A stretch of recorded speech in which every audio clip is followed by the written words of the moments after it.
Hello my lovely soul family, आपके लिए एक और रीडिंग लेके आई हूँ जिसका आज का टॉपिक बड़ा ही मज़ेदार इंटरेस्टिंग होने वाला है और वीडियो के एंड तक रहें जिससे कि आपको पता चल सके कि क्या रही इनकी बर्बादी का कारण। क्योंकि आपके विरोधी आज का यही टॉपिक है कि आपके दुश्मन खुद को ही कर रहे बर्बाद, आपका सब कुछ ख़त्म करना चाहते थे ये, उस चक्कर में इन्होंने खुद की ही बर्बादी कर ली है। तो किस तरीके से ये बर्बाद हो रहे हैं तो यही देखेंगे टैरो कार्ड के माध्यम से। ये जनरल रीडिंग होती है तो ये ज़रूरी नहीं है कि हर किसी को रेजोनेट हो सकता है आपको रिजोनेट हो और नहीं भी, तो जितना आपसे रिजोनेट होगी वो तो आपकी ही होगी, बाकी किसी अन्य के लिए हो सकती है। और पहली बार आए हैं आप मेरे चैनल पे तो सब्सक्राइब ज़रूर करें जिससे कि आपकी एनर्जी को मैं पिकअप करके आपके लिए भी रीडिंग कर सकूं। और एक लाइक तो बनता है और कमेंट्स करके बताना भाई किसकी एनर्जी है, ये किसके साथ रेजोनेट हुआ। और आपकी एनर्जी को देखेंगे सबसे पहले तो कार्ड मैंने पहले ही शफल कर लिए हैं, तो कार्ड में मैं आपकी एनर्जी को पहले देखूंगी। तो आपकी एनर्जी दिख रही है, आप कितना भी शांत रहने की कोशिश करते हैं, ऊपरी तौर से कहीं ना कहीं आप शांत हो गए हैं। आप कहेंगे कि हाँ मैं तो शांति ही रहता हूँ या रहती हूँ, लेकिन मन के अंदर जो आपके अभी उथल पुथल विचारों की मची पड़ी है, जो दिमाग में घनचक्कर की तरह आपकी बातें घूमती ही रहती हैं, वो आप कितना भी निकालने की कोशिश करें वो निकल नहीं पा रहे हैं।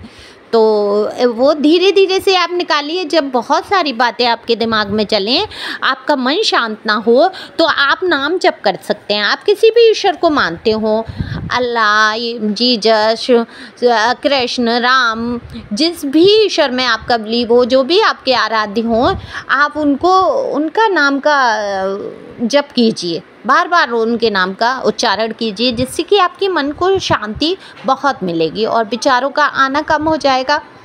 और अगर आप किसी भी भगवान में विश्वास नहीं रखते, वैसे तो मुझे दिख रहा है कि हाँ मेरे जो व्यूअर्स हैं काफ़ी स्पिरिचुअल हैं, यानी कि ईश्वर में काफ़ी आस्था है आपकी और आप उनकी शरण में गए हैं, क्योंकि आपकी लाइफ में इतनी परेशानियाँ रहीं कि आपको कोई अपना दिखा ही नहीं भगवान के सिवा। तो ईश्वर का जब तो आप करेंगे ही, और नहीं मानते हैं तो आप उल्टी गिनती 10 तक गिने, जिससे कि आपके मन को बहुत शांति मिलेगी। तो आगे बात करूंगी कार्ड देख के। तो जो आपके मन में विचार चल रहे हैं तो उन विचारों से अब आपको मुक्ति मिलने वाली है, क्योंकि आपको कहीं ना कहीं ये रीडिंग मिल रही है मेरे द्वारा।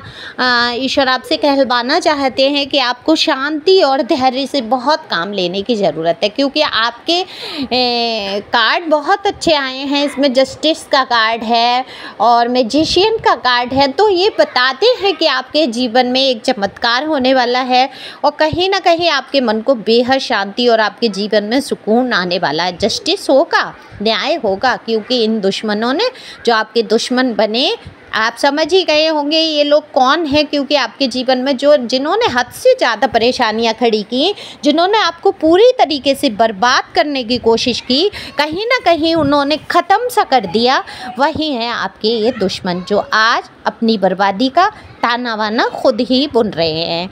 क्योंकि इसमें दिख रहा है कि आपके जो दुश्मन हैं, इन्होंने आपको बर्बाद करने के चक्कर में ऐसे ऐसे लोगों से दोस्ती की, ऐसे ऐसे लोगों को अपने इर्द गिर्द शामिल कर लिया जो कि इनके लिए ही नुकसानदायक था। किसी और का तो नुकसान किया नहीं इन्होंने। आपका क्या हुआ, आप इनसे दूर हो गए।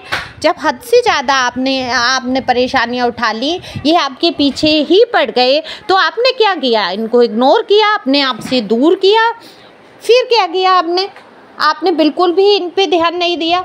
अब आपको जलाने कुड़ाने के लिए इन्होंने जो उल्टे सीधे लोगों को इकट्ठा किया, वो इनके जीवन में बर्बादी का कारण बन गए, इनको गलत रास्तों पे ले गए। अब क्या हो रहा है, अगर ये अल्कोहल दिख रहा है, कुछ लोगों का अल्कोहल की मात्रा बहुत ले रहे हैं आपके जो दुश्मन है, काफ़ी ड्रिंक्स वगैरह, पार्टीज़, क्लब्स, और यहाँ तक कि अगर ये जेंट्स है, मेल की है एनर्जी, तो प्रोस्टिट्यूटर या इधर उधर क्या भाषा यूज करूँ मैं, उसमें ये इन्वॉल्व हो गए। तो किसकी बर्बादी है, इनकी ही बर्बादी है। तो इनके पैसे का खर्चा बढ़ गया, इन पे लोगों ने लालच से जुड़ना शुरू कर दिया और ये बर्बादी की कगार पर आ गए। कहीं ना कहीं इनके शरीर पर प्रभाव पड़ रहा है, क्योंकि जब आप उल्टे सीधे काम करेंगे, उल्टे सीधे लोगों के साथ रहेंगे, तो कहीं ना कहीं आपका स्वास्थ्य भी खराब होगा। तो यही हो रहा है इनके साथ। ये रातों को सो नहीं पा रहे हैं, बेचैन रहते हैं, बहुत ही मानसिक टेंशन से गुजर रहे हैं, और कहीं ना कहीं शारीरिक रूप से भी और आर्थिक रूप से भी ये बर्बाद हो रहे हैं, क्योंकि इन्होंने जिन लोगों को अपने आसपास समेटा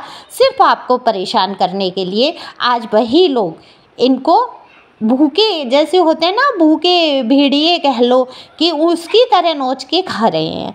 तो ये आप परेशान हो गए इन सारी चीज़ों से, आपको बर्बाद करना चाहते थे, ख़त्म करना चाहते थे, लेकिन आपके ऊपर प्रभाव पड़ा, आप बहुत परेशान हुए, दुखी हुए, लेकिन आपने जाना कि ईश्वर की शरण में ही शांति है। तो आपने एक अच्छा रास्ता चुना, आपने ईश्वर को समर्पित कर दिया अपने आप को, और सारे दुखों से बाहर निकलने की कोशिश की, और आप काफ़ी बाहर निकल के आए भी हैं, और अपने काम पर ध्यान दे रहे हैं। आपने कोई गलती संगति इस्तेमाल नहीं की, तो आपकी बर्बादी हो ही नहीं सकती। जहाँ आप एक गलत कदम उठा लेते हैं, वहीं आपकी बर्बादी शुरू हो जाती है। तो इन्होंने गलती की, कोई भी हो, दूसरों को अगर आप नीचा दिखाना चाहेंगे, गड्ढा खोदना चाहेंगे, उस गड्ढे में एक दिन आपको गिरना ही होता है। ये ईश्वर का नियम, ये कहूँगी मैं कुदरत का नियम ही चला आया है, कि अगर कोई किसी के लिए गड्ढा खोदता है तो उस गड्ढे में वो खुद गिरता ही है। तो यही हो रहा है आपके दुश्मन के साथ, कि आपको बर्बाद करने के चक्कर में इन्होंने खुद के लिए ही बर्बादी की तैयारी कर ली। अब इनका चैन सुकून सब हर चुका है। तो इन्होंने कोई कसर नहीं छोड़ी आपको बर्बाद करने के लिए, आपके सारे रास्ते बंद करने की कोशिश करी। अगर आपने कहीं कोई काम शुरू किया या किसी रिलेशन को रखा, कोई वो रिश्ता चाहे आपके परिवार से ही रहा, मतलब माता पिता बहन भाई, किसी का भी दोस्त, मेल हैं फीमेल हैं, उस हिसाब से आप लें, तो वो हर रिश्ते में आपके खटास घोली, उन्हीं लोगों की बुराइयां करने लगा और आपको बताने लगा कि ये आपके लिए ठीक नहीं है, ये आपको कहीं ना कहीं अकेला कर दिया। तो उसकी कर्म की सज़ा तो मिलनी है।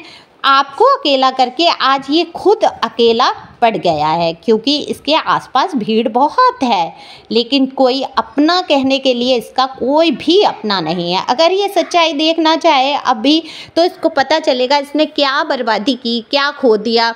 इसने बहुत कुछ अपनी ही बर्बादी की है, आपकी कोई बर्बादी नहीं की है। आपके पास आज भी सब कुछ है, सिर्फ इसके सिवा ये व्यक्ति बस आपके जीवन में अब नहीं है। आपने बस अपना एक मित्र या अपना लवर या अपना हस्बैंड ही, जो भी ये आपके दुश्मन अभी बन गए हैं, उनको ही खोया है, या ये परिवार के या कलीग आपके ऑफिस के, तो सिर्फ आपने उनको खोया, बाकी सब कुछ आपके पास है।